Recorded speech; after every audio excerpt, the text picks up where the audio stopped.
4 ದಿನಗಳಿಂದ ಹಲ್ಲೆಗೊಳಗಾಗಿರುವಂತಹ ಆನಂದ್ ಸಿಂಗ್ ಆಸ್ಪತ್ರೆಯಲ್ಲೇ ಇದ್ದಾರೆ. ಹೇಗಿದ್ದಾರೆ ಶಾಸಕ ಆನಂದ್ ಸಿಂಗ್? ಆನಂದ್ ಸಿಂಗ್ ಡಿಸ್ಚಾರ್ಜ್ ಯಾವಾಗ ಆಗುತ್ತೆ?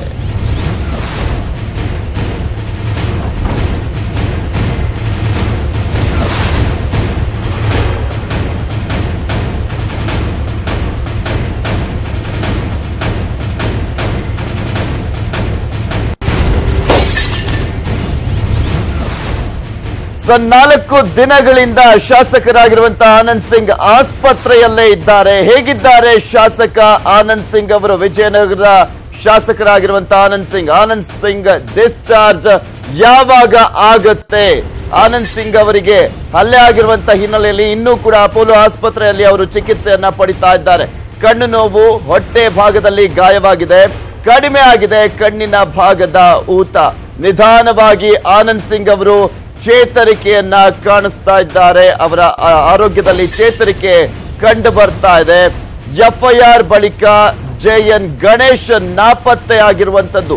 ಎಲ್ಲಿದ್ದಾರೆ ಹಲ್ಲೆ ಮಾಡಿರುವಂತಹ ಕಂಪ್ಲಿಯ ಶಾಸಕ ಗಣೇಶ್ ಅವರು ಅನ್ನುವ ಪ್ರಶ್ನೆ ಎದ್ದಿದೆ. ಇಂದು ನಿರೀಕ್ಷಣಾ ಜಾಮೀನಿಗೆ ಗಣೇಶ್ ಅವರು ಅರ್ಜಿಯನ್ನ ಸಲ್ಲಿಸುವಂತಹ ಸಾಧ್ಯತೆ ಕೂಡ ಇದೆ. ಕಾಂಗ್ರೆಸ್ ಶಾಸಕರಿಬ್ಬರ ಹೊಡೆದಾಟದ ಪ್ರಕರಣಕ್ಕೆ ಸಂಬಂಧಪಟ್ಟಂತೆ ಈ ಒಂದು ಹಲ್ಲೆಯಲ್ಲಿ ಗಂಭೀರವಾಗಿ ಗಾಯಗೊಂಡಿದ್ದಂತಹ ಆನಂದ್ ಸಿಂಗ್ ಅವರು ಆಸ್ಪತ್ರೆಯಲ್ಲಿ ಚಿಕಿತ್ಸೆಯನ್ನ ಪಡಿತಾ ಇದ್ದಾರೆ. ಹೇಗಿದ್ದಾರೆ, ಏನ್ ಮಾಡ್ತಾ ಇದ್ದಾರೆ, ಯಾವ ರೀತಿಯಾಗಿ ಆರೋಗ್ಯದಲ್ಲಿ ಚೇತರಿಕೆ ಕಂಡು ಬರ್ತಾ ಇದೆ ಅನ್ನೋದನ್ನ ಹೇಳ್ತೀವಿ.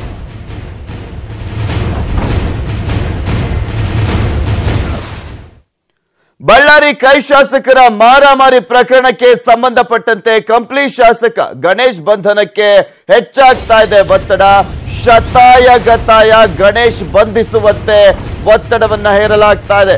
ಬಳ್ಳಾರಿಯ ಕೈ ಶಾಸಕರ ಹೊಡೆದಾಟದ ಪ್ರಕರಣಕ್ಕೆ ಸಂಬಂಧಪಟ್ಟಂತೆ ಕಂಪ್ಲಿಯ ಶಾಸಕ ಆನಂದ್ ಸಿಂಗ್ ಅವರ ಮೇಲೆ ಹಲ್ಲೆಯನ್ನ ಮಾಡಿದಂತ ಕಂಪ್ಲಿಯ ಶಾಸಕ ಗಣೇಶ್ ಅವರನ್ನ ಬಂಧಿಸಬೇಕು ಅಂತ ಹೇಳಿ ಒತ್ತಡ ಹೆಚ್ಚಾಗ್ತಾ ಇದೆ. ಆನಂದ್ ಸಿಂಗ್ ಮನೆಯವರಿಂದ ಒತ್ತಡವನ್ನು ಹೇರಲಾಗ್ತಾ ಇರುವಂತದ್ದು. ಘಟನೆ ನಡೆದು 4 ದಿನ ಕಳೆದ್ರೂ ಕೂಡ ಕ್ರಮಕ್ಕೆ ಹಿಂದೇಟನ್ನ ಯಾವ ಕಾರಣಕ್ಕೋಸ್ಕರ ಹಾಕ್ತಾ ಇದ್ದೀರಾ? ಎಫ್ಐಆರ್ ದಾಖಲಾದ್ರೂ ಕೂಡ ಇನ್ನೂ ಗಣೇಶ್ ನಾಪತ್ತೆ ಆಗಿದ್ದಾರೆ. ಯಾವ ಕಾರಣಕ್ಕೋಸ್ಕರ ಬಂಧಿಸಿಲ್ಲ ಅಂತ ಹೇಳಿ ಪ್ರಶ್ನೆಯನ್ನ ಕೂಡ ಮಾಡ್ತಾ ಇದ್ದಾರೆ. 4 ದಿನ ಆಗಿದೆ ಈ ಒಂದು ಘಟನೆ ನಡೆದು. ಹಲ್ಲೆಯನ್ನ ಮಾಡಿ ಆನಂದ್ ಸಿಂಗ್ ಅವರು ಗಂಭೀರವಾಗಿ ಗಾಯಗೊಂಡಿದ್ದಾರೆ. ಆದರೂ ಕೂಡ ಯಾವ ಕಾರಣಕ್ಕೋಸ್ಕರ ಕ್ರಮವನ್ನ ಕೈಗೊಂಡಿಲ್ಲ ಅಂತ ಪ್ರಶ್ನೆಯನ್ನ ಮಾಡ್ತಾ ಇದ್ದಾರೆ ಆನಂದ್ ಸಿಂಗ್ ಅವರ ಕುಟುಂಬದವರು. ಆನಂದ್ ಸಿಂಗ್ ಅವರ ಮನೆಯವರಿಂದ ಒತ್ತಡವನ್ನ ಹೇರಲಾಗ್ತಾ ಇದೆ.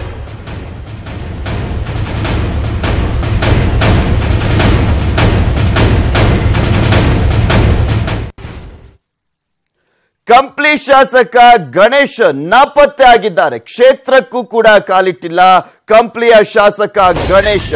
ದೂರು ದಾಖಲಾಗ್ತಿದ್ದಂತೆ ಎಸ್ಕೇಪ್ ಆಗಿದ್ದಾರೆ ಅಂತ ಹೇಳಲಾಗ್ತಾ ಇದೆ. ಯಾಕೆಂದ್ರೆ ಎಲ್ಲಿ ಬಂಧಿಸ್ಬಿಡ್ತಾರೋ ಅನ್ನುವ ಭಯ ಕಂಪ್ಲಿ ಶಾಸಕರಾಗಿರುವಂತ ಜೆಎನ್ ಗಣೇಶ್ ಅವರಿಗೆ ಕಾಡ್ತಾ ಇರುವಂತದ್ದು. ಸೊ ಹೀಗಾಗಿ ದೂರು ದಾಖಲಾಗ್ತಿದ್ದಂತೆ ಎಸ್ಕೇಪ್ ಆಗಿದ್ದಾರೆ ಈ ಒಬ್ಬ ಶಾಸಕ. ಆನಂದ್ ಸಿಂಗ್ ಅವರ ಮೇಲೆ ಹಲ್ಲೆಯನ್ನ ಮಾಡಿದಂತಹ ಶಾಸಕ ಹೈದರಾಬಾದ್ ನಲ್ಲಿರುವಂತಹ ಕಂಪ್ಲಿ ಶಾಸಕ ಅಂತ ಹೇಳಲಾಗ್ತಾ ಇದೆ. ಹೈದರಾಬಾದ್ ನಲ್ಲಿ ಇದ್ದಾರೆ ಅಂತ ಯಾರ ಸಂಪರ್ಕಕ್ಕೂ ಕೂಡ ಸಿಗ್ತಾ ಇಲ್ಲ ಜೆಎನ್ ಗಣೇಶ್ ಅವರು.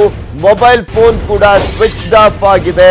ಕಂಪ್ಲಿಯ ಶಾಸಕ ಜೆಎನ್ ಗಣೇಶ್ ಅವರದ್ದು ಆಪ್ತರ ಜೊತೆ ಮಾತ್ರ ಅವರು ಸಂಪರ್ಕವನ್ನ ಇಟ್ಕೊಂಡಿದ್ದಾರೆ ಅಂತ ಹೇಳಲಾಗ್ತಾ ಇದೆ.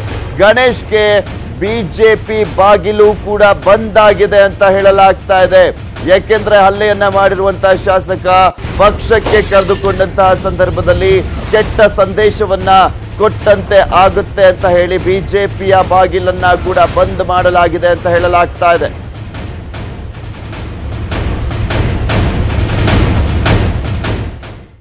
ಶಾಸಕ ಗಣೇಶ್ ವಿರುದ್ಧ ಎಫ್ಐಆರ್ ಆಗಿದೆ. ಎಫ್ಐಆರ್ ದಾಖಲಾಗಿ 2 ದಿನ ಕಳೆದಿದೆ. ಆದ್ರೂ ಕೂಡ ಯಾಕೆ ಬಂಧಿಸಿಲ್ಲ? ಇದುವರೆಗೂ ಗಣೇಶ್ ಅವರನ್ನ ಬಂಧನ ಯಾಕೆ ಮಾಡಿಲ್ಲ ಅನ್ನುವ ಪ್ರಶ್ನೆ ಕೂಡ ಇದೆ ಇಲ್ಲಿ. ಶಾಸಕ ಗಣೇಶ್ ವಿರುದ್ಧ ಎಫ್ಐಆರ್ ದಾಖಲಾಗಿದೆ. ಎಫ್ಐಆರ್ ದಾಖಲಾಗಿ 2 ದಿನ ಕಳೆದಿದೆ. ಆದರೂ ಕೂಡ ಈ ಕಂಪ್ಲಿಯ ಶಾಸಕನನ್ನ ಯಾವ ಕಾರಣಕ್ಕೋಸ್ಕರ ಬಂಧಿಸಿಲ್ಲ ಅನ್ನುವ ಪ್ರಶ್ನೆ ಎದ್ದಿದೆ. ಕೊಲೆ ಯತ್ನ, ಹಲ್ಲೆ, ಜೀವ ಬೆದರಿಕೆ ಕೇಸ್ ದಾಖಲಾಗಿದೆ. ಬಿಡದಿ ಠಾಣೆಯಲ್ಲಿ ದಾಖಲಾಗಿದೆ ಈ ಎಫ್ಐಆರ್. ಈ ಒಂದು ಸೆಕ್ಷನ್ಗಳ ಅಡಿಯಲ್ಲಿ 48 ಗಂಟೆ ಕಳೆದ್ರೂ ಕೂಡ ಗಣೇಶ್ ಅವರನ್ನ ಯಾಕೆ ಬಂಧಿಸಿಲ್ಲ ಅನ್ನುವ ಪ್ರಶ್ನೆ ಇದೆ. ಪೊಲೀಸರ ಮೇಲೂ ಕೂಡ ಏನಾದ್ರೂ ಒತ್ತಡ ಇದೆಯಾ ಅನ್ನುವ ಪ್ರಶ್ನೆ ಎದ್ದಿರುವಂತದ್ದು. ಕೊಲೆ ಯತ್ನ, ಹಲ್ಲೆ, ಜೀವ ಬೆದರಿಕೆ ಕೇಸ್ ದಾಖಲಾಗಿರುವಂತಹ ಹಿನ್ನೆಲೆಯಲ್ಲಿ ಇಷ್ಟೊತ್ತಿಗಾಗ್ಲೇ ಬಂಧಿಸಬೇಕಾಗಿತ್ತು. 48 ಗಂಟೆ ಆದ್ರೂ ಕೂಡ, 2 ದಿನ ಆದ್ರೂ ಕೂಡ ಅವರನ್ನ ಬಂಧಿಸಿಲ್ಲ. ಸೊ ಹೀಗಾಗಿ ಯಾವ ಕಾರಣ ಅನ್ನುವ ಪ್ರಶ್ನೆ ಎದ್ದಿದೆ ಈಗ.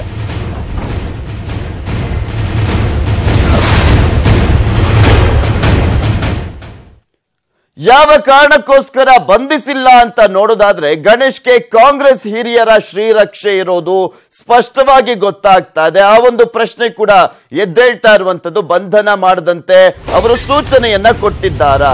ಹೀಗಾಗಿ ಗಣೇಶ್ ಬಂಧನಕ್ಕೆ ಪೊಲೀಸರು ಹಿಂದೇಟನ್ನ ಹಾಕ್ತಾ ಇದ್ದಾರಾ ಅನ್ನುವ ಪ್ರಶ್ನೆ ಇದೆ. ಯಾಕೆಂದ್ರೆ ರಾಜಕೀಯ ನಾಯಕರು ಈ ಒಂದು ಪ್ರಕರಣದಲ್ಲಿ ಕೈಯಾಡಿಸ್ತಾ ಇರುವಂತಹ ಹಿನ್ನೆಲೆಯಲ್ಲಿ ಪೊಲೀಸರು ಕೂಡ ಹಿಂದೇಟಾಗ್ತಾ ಇದ್ದಾರೆ. ಗಣೇಶ್ ಅವರನ್ನ ಬಂಧಿಸುವುದಕ್ಕೋಸ್ಕರ ಕಾಂಗ್ರೆಸ್ನ ಹಿರಿಯ ನಾಯಕರು ಗಣೇಶ್ಗೆ ಬೆಂಬಲವಾಗಿ ನಿಂತಿದ್ದಾರೆ. ಗಣೇಶ್ ಬಂಧನ ಆದ್ರೆ ಪಕ್ಷಕ್ಕೆ ಮುಜುಗರ ಆಗುತ್ತೆ.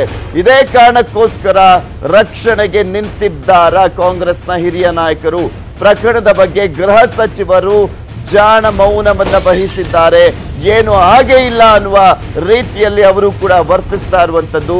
ಗಣೇಶ್ ಬಂಧನ ಆದ್ರೆ ಕಾಂಗ್ರೆಸ್ ಪಕ್ಷಕ್ಕೆ ರಾಜ್ಯ ಮತ್ತು ರಾಷ್ಟ್ರ ಮಟ್ಟದಲ್ಲಿ ಮುಜುಗರ ಆಗುತ್ತೆ.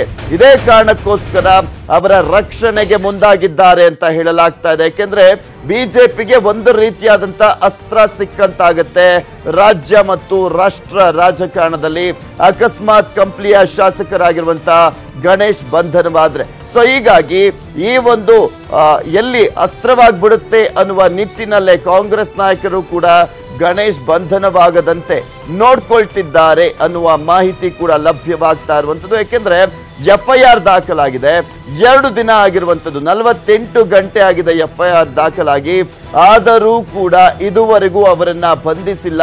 ಈ ಒಂದು ಪ್ರಶ್ನೆಯನ್ನ ಅವರ ಮನೆಯವರು ಕೂಡ ಎತ್ತಿದ್ದಾರೆ.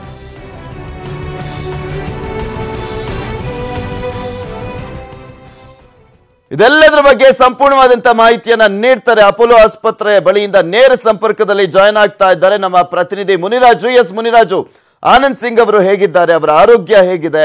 ಆಸ್ಪತ್ರೆ ಬಳಿ ಏನೆಲ್ಲ ಆಗ್ತಾ ಇದೆ ಅಂತ?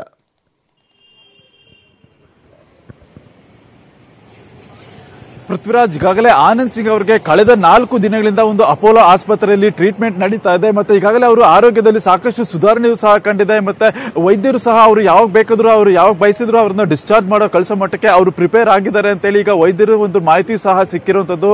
ಆದ್ರಿಂದ ಅವರು ಯಾವುದೇ ಕ್ಷಣದಲ್ಲಾದ್ರೂ ಡಿಸ್ಚಾರ್ಜ್ ಆಗಿ ಇಲ್ಲಿಂದ ಮನೆಗೆ ಹೋಗುವಂತ ಸ್ಥಿತಿಗೆ ಈಗ ಅವರ ಆರೋಗ್ಯ ಸುಧಾರಣೆ ಕಂಡಿರುವಂತದ್ದು. ಮತ್ತೆ ಇದೇ ವೇಳೆ ಅವ್ರ ಕುಟುಂಬದವರು ಸಹ ಈ ಒಂದು ಪ್ರಕರಣದಲ್ಲಿ ಅವರ ಏನು ಹಲ್ಲೆ ಮಾಡಿದಂತ ಶಾಸಕ ಗಣೇಶ್ ಅವರನ್ನ ಬಂಧಿಸಬೇಕು, ಅವ್ರು ಇನ್ನೂ ಪೊಲೀಸರು ಯಾಕೆ ಅವ್ರನ್ನ ಬಂಧಿಸಿಲ್ಲ ಅನ್ನೋ ಒಂದು ಒತ್ತಡವನ್ನು ಸಹ ಅವ್ರ ಕುಟುಂಬದವರು ಪೊಲೀಸರ ಮೇಲೆ ಮತ್ತೆ ಕೆಲವು ಮುಖಂಡರ ಮೇಲೆ ಏರ್ತಾ ಇರುವಂತದ್ದು. ಯಾಕಂದ್ರೆ ಶಾಸಕರನ್ನ ನೀವು ಈ ರೀತಿ ರಕ್ಷಣೆ ಮಾಡ್ತಿದ್ದೀರಾ, ಮತ್ತೆ ಇಲ್ಲಿ ಹಲ್ಲೆಗೊಳಗಾಗಿರುವಂತದ್ದು ಸಹ ಒಬ್ಬ ಶಾಸಕರೇ ಆಗಿರೋದ್ರಿಂದ ಯಾಕೆ ಇನ್ನು ಅವ್ರ ಮೇಲೆ ಕಾನೂನು ಕ್ರಮ ಕೈಗೊಳ್ತಾ ಇಲ್ಲ? ಏನು ಮಾರಣಾಂತಿಕವಾಗಿ ಹಲ್ಲೆ ಮಾಡಿದ್ರು ಸಹ ಪೊಲೀಸರು ಇನ್ನು ಕೈ ಕಟ್ಟಿ ಕುಳಿತಿದ್ದಾರೆ ಅನ್ನೋದು ಅಂತ ಹೇಳಿ ಅವ್ರ ಕುಟುಂಬದವರು ಈಗ ಒಂದು ಆಕ್ರೋಶವನ್ನು ಸಹ ವ್ಯಕ್ತಪಡಿಸಿ ಅವರನ್ನ ಕೂಡಲೇ ಬಂಧಿಸಬೇಕು ಅನ್ನೋ ಒಂದು ಒತ್ತಡವನ್ನು ಸಹ ಈಗ ಏರ್ತಾ ಇದ್ದಾರೆ. ಮತ್ತೆ ಅದೇ ರೀತಿ ಈ ಒಂದು ಪ್ರಕರಣದಲ್ಲಿ ಒಂದು ಕೆಲವರು ಕಾಂಗ್ರೆಸ್ ನಾಯಕರು ಈಗ ರಾಜಿ ಸಂಧಾನಕ್ಕೂ ಸಹ ಮುಂದಾಗಿದ್ದಾರೆ ಅನ್ನೋ ಮಾಹಿತಿ ಈಗ ಲಭ್ಯ ಆಗಿರುವಂತದ್ದು. ಏನು ಶಾಸಕ ಗಣೇಶ್ ಅವರ ಈ ಒಂದು ರಾಜಿಯನ್ನ ಮಾಡಿಸೋದಕ್ಕೆ ಒಂದು ಎಲ್ಲ ಕಡೆಯಿಂದ ಒಂದು ಟ್ರೈ ಮಾಡ್ತಿದ್ದಾರೆ ಅನ್ನೋ ಒಂದು ಮಾಹಿತಿ ಈಗ ಸಿಕ್ಕಿದೆ. ಯಾಕೆಂದ್ರೆ ಈಗಾಗಲೇ ಈ ಒಂದು ಪ್ರಕರಣದಲ್ಲಿ FIR ದಾಖಲಾಗಿರೋದ್ರಿಂದ ಪೊಲೀಸರು ತನಿಖೆ ಅಂತ ಬಂದರೆ ಈ ವೇಳೆ ಅವರನ್ನ ಬಂಧಿಸುವಂತ ಸಾಧ್ಯತೆಯೂ ಸಹ ಸಾಕಷ್ಟಿದೆ. ಯಾಕಂದ್ರೆ ಗಣೇಶ್ ಮೇಲೆ ಈಗಾಗಲೇ 307 ಕೇಸ್ ರಿಜಿಸ್ಟರ್ ಆಗಿರೋದ್ರಿಂದ ಇದಕ್ಕೆ ಒಂದು ನಾನ್ ಬೇಲೆಬಲ್ ಕೇಸ್ ಅಫೆನ್ಸ್ ಆಗುತ್ತೆ. ಆದ್ರಿಂದ ಅವರನ್ನ ಬಂಧಿಸಿ ನಂತರ ವಿಚಾರಣೆ ಮಾಡುವಂತ ಸಾಧ್ಯತೆಗಳು ಸಹ ಜಾಸ್ತಿ ಇರೋದ್ರಿಂದ ಅವರು ಈ ಒಂದು ಪ್ರಕರಣ ತನಿಖೆ ಆಗೋದಕ್ಕೂ ಮೊದಲೇ ಒಂದು ರಾಜಿಗೆ ಪ್ರಯತ್ನ ಪಡ್ತಿದ್ದಾರೆ ಅನ್ನೋ ಮಾಹಿತಿ ಸಿಕ್ಕಿರುವಂತದ್ದು. ಆದಷ್ಟು ಬೇಗ ಇದನ್ನ ರಾಜ್ಯ ಪಂಚಾಯತಿ ಮುಖಾಂತರ ಕ್ಲಿಯರ್ ಮಾಡ್ಕೊಂಡ್ರೆ ತನ್ನ ರಾಜಕೀಯ ಭವಿಷ್ಯ ಮತ್ತೆ ತನಗೂ ಸಹ ಒಂದು ಸ್ವಲ್ಪ ರಿಲೀಫ್ ಸಿಗುತ್ತೆ ಅಂತೇಳಿ ಈಗ ಕೆಲವು ಕಾಂಗ್ರೆಸ್ ಮುಖಂಡರ ಮೂಲಕ ಈ ಒಂದು ಪ್ರಯತ್ನವನ್ನ ಪಟ್ಟಿದ್ದಾರೆ ಅನ್ನೋ ಮಾಹಿತಿ ಈಗ ಸಿಕ್ಕಿದೆ. ಆದ್ರಿಂದ ಅದಕ್ಕೂ ಸಹ ಈಗ ಒಂದು ಆನಂದ್ ಸಿಂಗ್ ಕುಟುಂಬದವರು ನಿರಾಕರಣೆ ವ್ಯಕ್ತಪಡಿಸಿದ್ದಾರೆ. ಯಾವುದೇ ಕಾರಣಕ್ಕೂ ರಾಜಿ ಆಗ್ಲಿ ಮತ್ತೊಂದಾಗ್ಲಿ ನಾವು ಮಾಡೋದಕ್ಕೆ ತಯಾರಾಗಿಲ್ಲ, ಅವ್ರ ಮೇಲೆ ಕಾನೂನು ಕ್ರಮ ಜರುಗಲೇಬೇಕು ಅಂತೇಳಿ ಈಗ ಒಂದು ಸಂಪೂರ್ಣ ಆಕ್ರೋಶ ಭರಿತರಾಗಿ ಈಗ ಆನಂದ್ ಸಿಂಗ್ ಕುಟುಂಬದವರು ಇರುವಂತದ್ದು. Prithviraj, okay, thank you Muniraju ನಿಮ್ಮೆಲ್ಲ ಡೀಟೇಲ್ಸ್ಗಾಗಿ. ಶಾಸಕ ಆನಂದ್ ಸಿಂಗ್ ಮೇಲೆ ಹಲ್ಲೆ ಪ್ರಕರಣಕ್ಕೆ ಸಂಬಂಧಪಟ್ಟಂತೆ ಬೆಂಬಲಿಗರಿಂದ ಹೊಸಪೇಟೆ ಬಂದ್ಗೆ ಕರೆಯನ್ನ ನೀಡಲಾಗಿದೆ. ಸೊ ಹೀಗಾಗಿ ಬಂದ್ ಮಾಡದಂತೆ ಆನಂದ್ ಸಿಂಗ್ ಅವರು ಮನವಿಯನ್ನ ಕೂಡ ಮಾಡಿಕೊಂಡಿದ್ದಾರೆ. ಶಾಸಕ ಆನಂದ್ ಸಿಂಗ್ ಅವರ ಮೇಲೆ ಹಲ್ಲೆಯನ್ನ ಮಾಡಿರುವಂತಹ ಪ್ರಕರಣಕ್ಕೆ ಸಂಬಂಧಪಟ್ಟಂತೆ ಆನಂದ್ ಸಿಂಗ್ ಅವರ ಬೆಂಬಲಿಗರು ಹೊಸಪೇಟೆ ಬಂದ್ಗೆ ಕರೆಯನ್ನ ನೀಡಿದ್ದಾರೆ. ಬಂದ್ ಮಾಡದಂತೆ ಶಾಸಕ ಆನಂದ್ ಸಿಂಗ್ ಅವರು ಅವರ ಬೆಂಬಲಿಗರನ್ನ ಮನವಿಯನ್ನ ಕೂಡ ಮಾಡಿಕೊಂಡಿದ್ದಾರಂತೆ. ಹೊಸಪೇಟೆಯ ಶಾಸಕರು ಇವರು, ವಿಜಯನಗರದ ಶಾಸಕರು ಹೊಸಪೇಟೆ ಬಂದ್ ಮಾಡಬೇಡಿ, ಯಾವುದೇ ಅಹಿತಕರ ಘಟನೆ ನಡೆಯದಂತೆ ನೋಡಿಕೊಳ್ಳಿ ಅಂತ ಕೂಡ ಹೇಳಿದ್ದಾರೆ. ಅಭಿಮಾನಿಗಳು ಈ ಬಗ್ಗೆ ತಪ್ಪು ತಿಳಿಯಬೇಡಿ ಅಂತ ಕೂಡ ಆನಂದ್ ಸಿಂಗ್ ಅವರು ಸಂದೇಶವನ್ನ ರವಾನಿಸಿರುವಂತದ್ದು. ಇಂದು ಮತ್ತು ನಾಳೆ ಬಂದ್ಗೆ ಕರೆಯನ್ನ ನೀಡಿದ್ರು ಬೆಂಬಲಿಗರು. ಬಂದ್ ಮಾಡಬೇಡಿ ಅಂತ ಆನಂದ್ ಸಿಂಗ್ ಅವರು ಸಂದೇಶವನ್ನ ರವಾನಿಸಿದ್ದಾರೆ. ಸಾಮಾಜಿಕ ಜಾಲತಾಣದಲ್ಲಿ ಬೆಂಬಲಿಗರು ಬಂದ್ ಮಾಡೋದಾಗಿ ಘೋಷಣೆಯನ್ನ ಮಾಡಿದ್ರು. ಸೊ ಹೀಗಾಗಿ ಯಾವುದೇ ರೀತಿಯಾದಂತಹ ಅಹಿತಕರ ಘಟನೆಗಳು, ತೊಂದರೆ ಆಗಬಾರದು ಅನ್ನುವ ನಿಟ್ಟಿನಲ್ಲಿ ಈ ಒಂದು ಸಂದೇಶವನ್ನ ರವಾನಿಸಿದ್ದಾರೆ ಆನಂದ್ ಸಿಂಗ್ ಅವರು. ಆಸ್ಪತ್ರೆಯಿಂದನೇ ಈ ಒಂದು ಸಂದೇಶವನ್ನ ರವಾನಿಸಿದ್ದಾರೆ ಅವರ ಬೆಂಬಲಿಗರಿಗೆ. ಇಂದು ಮತ್ತೆ ನಾಳೆ ಬಂದ್ಗೆ ಕರೆಯನ್ನ ನೀಡಿದ್ರು ಆನಂದ್ ಸಿಂಗ್ ಅವರ ಬೆಂಬಲಿಗರು. ಸೊ ಹೀಗಾಗಿ ಆನಂದ್ ಸಿಂಗ್ ಅವರು ಈ ಒಂದು ವಿಚಾರಕ್ಕೆ ಸಂಬಂಧಪಟ್ಟಂತೆ ಬೆಂಬಲಿಗರ ಜೊತೆ ಮಾತನಾಡಿದ್ದಾರೆ. ಇನ್ನು ಇದರ ಬಗ್ಗೆ ಮತ್ತಷ್ಟು ಡೀಟೇಲ್ಸ್ ಅನ್ನ ನೀಡ್ತಾರೆ ನಮ್ಮ ಪ್ರತಿನಿಧಿ ಶರಣು ಹಂಪಿ ದೂರವಾಣಿ ಸಂಪರ್ಕದಲ್ಲಿದ್ದಾರೆ. ಎಸ್ ಶರಣು ಹಂಪಿ, ಇವತ್ತು ಶಾಸಕರ ಮೇಲೆ ಹಲ್ಲೆ ಪ್ರಕರಣಕ್ಕೆ ಸಂಬಂಧಪಟ್ಟಂತೆ 2 ದಿನಗಳ ಕಾಲ ಬಂದ್ಗೆ ಕರೆಯನ್ನ ನೀಡಲಾಗಿತ್ತಂತೆ. ಯಾವ ರೀತಿಯಾಗಿ ಬಂದ್ ನಡೀತಾ ಇದೆ, ಆ ಒಂದು ಬಂದ್ನ ಸ್ವರೂಪ ಯಾವ ರೀತಿಯಾಗಿರುತ್ತೆ ಅಂತ? ಇನ್ನು ವಿಜಯನಗರ ಕ್ಷೇತ್ರ ಶಾಸಕ ಆನಂದ್ ಸಿಂಗ್ ಅವ್ರ ಮೇಲೆ ಗಣೇಶ್ ಹಲ್ಲೆ ಮಾಡಿದ ಪ್ರಕರಣ ಸಂಬಂಧದಂತೆ ಕೂಡ್ಲೇನೆ 2-3-4 ಕಡೆಗೆ ಪ್ರತಿಭಟನೆಯನ್ನು ಕೂಡ ಆಯ್ತು. ಆದ್ರೆ ಬಂದ್ ಮಾಡೋ ವಿಚಾರವಾಗಿ ಸಿದ್ಧಗಂಗಾ ಶ್ರೀಗಳ ನಿಧನ ಆಯ್ತು. ಈ ಹಿನ್ನೆಲೆಯಲ್ಲಿ ಬಂದ್ ಮಾಡೋ ವಿಚಾರನ ಮುಂದೂಡಲಾಗಿತ್ತು. ಇಂದು ಅಥವಾ ನಾಳೆ ಬಂದ್ ಮಾಡ್ತೇವೆ ಅಂತ ಹೇಳಿ, ಆದ್ರೂ ಕೂಡ ಅಭಿಮಾನಿಗಳು ಸಾಮಾಜಿಕ ಜಾಲತಾಣದಲ್ಲಿ ಇವತ್ತು ಬಂದ್ ಮಾಡ್ತೇವೆ ಅಂತ ಹೇಳಿ ಕೆಲ ಅಭಿಮಾನಿಗಳು ಪೋಸ್ಟ್ ಅನ್ನ ಮಾಡಿದ್ರು. ಇನ್ನು ಕೆಲ ಅಭಿಮಾನಿಗಳು ನಾಳೆ ಬಂದ್ ಮಾಡ್ತೇವೆ ಅಂತ ಹೇಳಿ ಪೋಸ್ಟ್ ಅನ್ನು ಕೂಡ ಮಾಡಿದ್ರು. ಈ ಎಲ್ಲ ಹಿನ್ನೆಲೆಯಲ್ಲಿ ಆಸ್ಪತ್ರೆಯಲ್ಲಿ ಚಿಕಿತ್ಸೆ ಪಡೆದಿರುವಂತ ಆನಂದ್ ಸಿಂಗ್ ಅವರಿಗೆ ವಿಚಾರ ಗೊತ್ತಾಗಿ ಅವರು ಒಂದು ಸಂದೇಶವನ್ನ ರವಾನೆ ಮಾಡಿದ್ದಾರೆ ಅಭಿಮಾನಿಗಳಿಗೆ, ಬೆಂಬಲಿಗರಿಗೆ. ಯಾವುದೇ ಕಾರಣಕ್ಕೂ ಕೂಡ ಬಂದ್ ಅನ್ನ ಮಾಡಬೇಡಿ, ಅಹಿತಕರ ಘಟನೆಗಳಿಗೆ ಸಾಕ್ಷಿ ಆಗ್ಬೇಡಿ, ಅವುಗಳು ಆಗದೇ ಇರೋ ರೀತಿಯಾಗಿ ನೋಡ್ಕೊಳ್ಳಿ ಅಂತ ಹೇಳಿ ಸಂದೇಶವನ್ನ ರವಾನೆ ಮಾಡಿದರೆ ಅವರ ಬೆಂಬಲಿಗರು ಮತ್ತು ಅವರ ಆಪ್ತರೆಲ್ಲರೂ ಕೂಡ ಸಾಮಾಜಿಕ ಜಾಲತಾಣದಲ್ಲಿ ಬಂದ್ ಮಾಡಬೇಡಿ ಅಂತ ಹೇಳಿ ಆ ಸಂದೇಶವನ್ನ ರವಾನೆ ಮಾಡ್ತಾ ಇದ್ದಾರೆ. ಈ ಮೂಲಕ ಬಂದ್ ಕರೆ ಕೊಟ್ಟಿದ್ದಂತ ಅಭಿಮಾನಿಗಳೆಂದರೆ ಈಗ ಅವರು ಗೊಂದಲದ ಸ್ಥಿತಿಯಲ್ಲಿದ್ದಾರೆ. ತಮ್ಮ ನಾಯಕನ ಮೇಲೆ ಹಲ್ಲೆ ಆದ್ರೂ ಕೂಡ ನಾವು ಆಕ್ರೋಶ ವ್ಯಕ್ತಪಡಿಸ್ಲಿಕ್ಕೆ ಆಗ್ತಾ ಇಲ್ಲಲ್ಲ ಅನ್ನುವಂತ ಮಾತನ್ನು ಹೇಳ್ತಾ ಇದ್ದಾರೆ. ಈ ಹಿನ್ನೆಲೆಯಲ್ಲಿ ಇಂದು ಕೆಲ ಅಭಿಮಾನಿಗಳು ಕರೆ ನೀಡಿರುವಂತ ಬಂದ್ ಕೂಡ ಆಗೋದು ಡೌಟ್. ನಾಳೆ ಬಂದ್ ಹೆಚ್ಚಿನ ನಿರೀಕ್ಷೆಯಲ್ಲಿ ಬಂದ್ ಆಗುತ್ತೆ ಅನ್ನುವಂತ ನಿರೀಕ್ಷೆಗಳಿದ್ದು, ಆದ್ರೆ ಅಲ್ಲೂ ಕೂಡ ನಾಳೆ ಬಂದ್ ಆಗುತ್ತೆ ಅಲ್ಲ ಅನ್ನೋದ್ರ ಬಗ್ಗೆನೂ ಕೂಡ ಎಲ್ಲಾ ನಾಯಕರು, ಅವರ ಅಭಿಮಾನಿಗಳೆಲ್ಲರೂ ಕೂಡ ಸೇರಿ ಚಿಂತನೆ ನಡೆಸಿ ಆ ನಂತರ ನಿರ್ಧಾರ ತೆಗೆದುಕೊಳ್ಳುವಂತ ಸಾಧ್ಯತೆ ಇದೆ. ಓಕೆ, ಒಂದ್ ಕಡೆ ಬಂದ್ ಮಾಡಬೇಡಿ ಅಂತ ಹೇಳಿದ್ದಾರೆ ಆನಂದ್ ಸಿಂಗ್ ಅವರೇ ಕರೆಯನ್ನ ಮಾಡಿ ಸಂದೇಶವನ್ನ ರವಾನಿಸಿರುವಂತದ್ದು. ಅಟ್ಲೀಸ್ಟ್ ಏನಾದ್ರು ಪ್ರತಿಭಟನೆಯನ್ನ ಮಾಡಿ ತಮ್ಮ ಆಕ್ರೋಶ, ಅಸಮಾಧಾನವನ್ನ ಹೊರ ಹಾಕ್ತಾರಾ ಬೆಂಬಲಿಗರು? ಈಗಾಗಲೇ ಪ್ರತಿಭಟನೆಯನ್ನು ಕೂಡ ಸಾಕಷ್ಟು ಕಡೆ ಮಾಡಿದ್ದಾರೆ. ಹೊಸಪೇಟೆ ಈ ವಿಚಾರ ಗೊತ್ತಾದ ಕೂಡಲೇ ಸಂಜೆ ಹೊಸಪೇಟೆ ಮತ್ತು ಕಮಲಾಪುರ ಸೇರಿದಂತೆ ಕ್ಷೇತ್ರದ ವಿವಿಧ ಪ್ರದೇಶಗಳಲ್ಲಿ ಪ್ರತಿಭಟನೆಯನ್ನ ಮಾಡಿದ್ರು. ರಸ್ತೆ ತಡೆ ಮಾಡಿ ಟೈರ್ ಅನ್ನು ಸುತ್ತ ಆಕ್ರೋಶವನ್ನು ವ್ಯಕ್ತಪಡಿಸಿದ್ರು.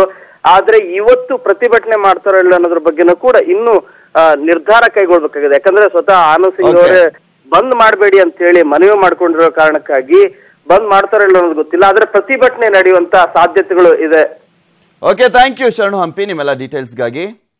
ನಡೆದಾಡುವ ದೇವರು ತ್ರಿವಿಧ ದಾಸೋಹಿ ಡಾಕ್ಟರ್ ಶ್ರೀ ಶ್ರೀ ಶಿವಕುಮಾರ ಸ್ವಾಮೀಜಿಗಳ ಅಂತ್ಯಕ್ರಿಯೆ ನಿನ್ನೆ ನಡೆದಿದೆ. ಸ್ವಾಮೀಜಿಗಳ ಮಂತ್ರಘೋಷ, ಭಕ್ತರ ಜಯಘೋಷಗಳ ಮಧ್ಯೆ ಶತಮಾನದ ಸಂತ ಸಿದ್ಧಗಂಗಾ ಸ್ವಾಮೀಜಿಗಳು ಶಿವೈಕ್ಯರಾದರು. ನಿನ್ನೆ ಸಂಜೆ 5 ಗಂಟೆಯಿಂದ ಮಧ್ಯರಾತ್ರಿ 1 ಗಂಟೆಯ ತನಕ ಶ್ರೀಗಳ ಕ್ರಿಯಾ ವಿಧಿವಿಧಾನ ನೆರವೇರಿದ್ವು. ಶ್ರೀಗಳ ಶರೀರವನ್ನ ಪುಣ್ಯ ನದಿಗಳ ನೀರಿನಿಂದ ಶುದ್ಧಿಯನ್ನ ಮಾಡಲಾಯಿತು. ಕಿರಿಯ ಶ್ರೀಗಳು ಹಲವು ಅಭಿಷೇಕವನ್ನ ಮಾಡಿ ಆರತಿಯನ್ನ ಎತ್ತಿದ್ರು. ದೇವರ ಪಾರ್ಥಿವ ಶರೀರದ ಸುತ್ತಲೂ ಉಪ್ಪನ್ನ ಸುರಿದು ವಿಭೂತಿ ಗಟ್ಟಿಗಳಿಂದ ಗೋಡೆಯಂತೆ ಕಟ್ಟಲಾಯಿತು. ನಂತರ ಶಿರಸ್ಸಿನ ಭಾಗಕ್ಕೆ ಬಿಲ್ವ ಪತ್ರೆಯನ್ನ, ಅಕ್ಕಿಯನ್ನ ತುಂಬುವ ಮೂಲಕ ಅಂತಿಮ ಕ್ರಿಯಾ ವಿಧಿವಿಧಾನವನ್ನ ನಡೆಸಲಾಯಿತು. ಶ್ರೀಗಳ ಅಂತ್ಯಕ್ರಿಯೆಗೆ ಲಕ್ಷಾಂತರ ಭಕ್ತರು ಸಾಕ್ಷಿಯಾದರು. ಸಕಲ ಸರ್ಕಾರಿ ಗೌರವಗಳೊಂದಿಗೆ ಅಂತಿಮ ವಿಧಿವಿಧಾನ ಪೂರ್ಣ ಮಾಡಲಾಯಿತು. ಶ್ರೀಗಳ ಗದ್ದುಗೆಗೆ ಹಲವು ಶಿಷ್ಯರು ಹೂವಿನ ಮಾಲೆಯನ್ನ ಅರ್ಪಿಸಿ ಅಂತಿಮ ನಮನವನ್ನ ಸಲ್ಲಿಸಿದ್ರು. ಕ್ರಿಯಾ ವಿಧಿವಿಧಾನ ಮುಗಿಯಲು ಮಧ್ಯರಾತ್ರಿ 1 ಗಂಟೆಯಾಯಿತು. ಅಷ್ಟು ಹೊತ್ತಿನ ತನಕ ಲಕ್ಷಾಂತರ ಭಕ್ತರು, ಮಠದ ವಿದ್ಯಾರ್ಥಿಗಳು, ಸಿಬ್ಬಂದಿ ದೇವರ ನಾಮಸ್ಮರಣೆಯನ್ನ ಮಾಡಿ ಇದೆಲ್ಲದರ ಬಗ್ಗೆ ಸಂಪೂರ್ಣವಾದಂತಹ ಮಾಹಿತಿಯನ್ನು ನೀಡ್ತಾರೆ ನಮ್ಮ ಪ್ರತಿನಿಧಿ. ನೇರ ಸಂಪರ್ಕದಲ್ಲಿ ಜಾಯ್ನ್ ಆಗ್ತಾ ಇದ್ದಾರೆ ವಿಠಲ್. ಎಸ್ ವಿಠಲ್, ಈಗ ಯಾವ ರೀತಿಯಾಗಿ ಭಕ್ತರು ಬರ್ತಾ ಇದ್ದಾರೆ ಮತ್ತು ಒಂದ್ ಕಡೆ ಈಗ ಗದ್ದುಗೆಗೆ ಒಳಗಡೆ ಪ್ರವೇಶವನ್ನ ಬಿಡಲಾಗ್ತಾ ಇದೆಯಾ? ಏನೆಲ್ಲ ಆಗ್ತಾ ಇದೆ ಈಗ ಮಠದಲ್ಲಿ? ಪೃಥ್ವಿ, ಸಿದ್ಧಗಂಗಾ ಮಠದಲ್ಲಿ ಶ್ರೀಗಳ ಅಗಲಿಕೆಯ ಬಳಿಕವೂ ಕೂಡ ಸಿದ್ಧಗಂಗಾ ಮಠದಲ್ಲಿ ಹಲವಾರು ಪೂಜಾ ಕೈಂಕರ್ಯಗಳು ಎಂದಿನಂತೆ ಒಂದು ದಿನನಿತ್ಯದ ಒಂದು ಕಾಯಕದಂತೆ ಅವು ಮುಂದುವರೆತಿರ್ತಕ್ಕಂಥದ್ದು. ಇವತ್ತು ಕೂಡ ಪ್ರತಿದಿನ ಏನೋ ಬಂದಂತೆ ಭಕ್ತಾದಿಗಳು ಮಠಕ್ಕೆ ಬರ್ತಾ ಇದ್ದಾರೆ. ಅವರ ಗದ್ದುಗೆಯನ್ನ ನೋಡಿ ಅಲ್ಲೇ ಒಂದು ಶರಣು ಮಾಡಿಕೊಂಡು ಅವರೊಂದು ಆಶೀರ್ವಾದ ಪಡಿಬೇಕು ಅಂತ ಹೇಳಿ ಕೂಡ ಅಲ್ಲಿಗೂ ಕೂಡ ಭಕ್ತಾದಿಗಳು ಬರ್ತಾ ಇದ್ದಾರೆ. ಆದ್ರೆ ಇವತ್ತು ಕೂಡ ಅಲ್ಲಿಗೆ ಯಾರನ್ನು ಕೂಡ ಅವಕಾಶ ಕೊಟ್ಟಿಲ್ಲ. ಇಲ್ಲಿ ಸದ್ಯಕ್ಕಿರೋ ಮಾಹಿತಿ ಪ್ರಕಾರ 11 ದಿನಗಳ ಬಳಿಕ ಅವರಿಗೆ ಒಂದು ಏನು ಎಲ್ಲ ಭಕ್ತಾದಿಗಳಿಗೆ ಒಂದು ಶ್ರೀಗಳ ಒಂದು ಗದ್ದುಗೆ ನಮಸ್ಕರಿಸೋದಕ್ಕೆ ಅವಕಾಶ ಮಾಡಿಕೊಡ್ತಾರೆ ಎಂಬ ಮಾಹಿತಿ ಕೇಳ್ಬರ್ತಾ ಇರೋದು. ಏನು ಇವತ್ತು ಬೆಳಿಗ್ಗೆ 6:15ಕ್ಕೆ ಶ್ರೀಗಳು ಇರ್ತಂತ ಹಳೆ ಮಠ ಏನಿತ್ತು ಆ ಕೊಠಡಿಯಲ್ಲೂ ಕೂಡ ಒಂದು ಪೂಜೆ ನಡೆಸಿರ್ತಕ್ಕಂಥದ್ದು. ಸುಮಾರು 20 ನಿಮಿಷಗಳ ಕಾಲ ಈ ಒಂದು ಪೂಜೆ ನಡೆತಕ್ಕಂಥದ್ದು. ಮತ್ತೆ ಏನು ಉದ್ದಾನ ಶಿವಗಿಳುಗಳ ಅವರ ಒಂದು ಕೊಠಡಿಯಲ್ಲೂ ಕೂಡ ಅಂದ್ರೆ ಅವರ ಒಂದು ಗದ್ದುಗೆಯಲ್ಲೂ ಕೂಡ ಒಂದು ಪೂಜೆಗಳು ನಡೆದಿರತಕ್ಕಂಥದ್ದು. ಇವತ್ತು ಸ್ವತಃ ಏನು ಕಿರಿಯ ಶ್ರೀಗಳಾದ ಸಿದ್ಧಲಿಂಗೇಶ್ವರ ಸ್ವಾಮೀಜಿಗಳು ಕೂಡ ಎಲ್ಲಾ ರೀತಿಯಾದಂತಹ ಪೂಜೆ ವಿಧಾನಗಳಲ್ಲೂ ಕೂಡ ಅವರು ಭಾಗಿಯಾಗಿದ್ರು. ಇದೀಗ ತಾನೇ ಅವರು ಏನು ಹಳೆ ಮಠದಿಂದ ಹೊರಬಂದು ಈಗ ಗದ್ದುಗೆಯನ್ನು ತಲುಪಿದ್ದಾರೆ. ಅಲ್ಲೂ ಕೂಡ ಅಲ್ಲಿ ಹೇಗಿದೆ ಅಲ್ಲಿ ನೋಡಿ ಅಲ್ಲೂ ಕೂಡ ಅವರು ಒಂದು ಪೂಜೆ ನಡೆಸಿದ್ದಾರೆ. ಪೃಥ್ವಿ, ಓಕೆ, ಥ್ಯಾಂಕ್ ಯು ವಿಠಲ್ ನಿಮ್ಮೆಲ್ಲ ಮಾಹಿತಿಗಾಗಿ.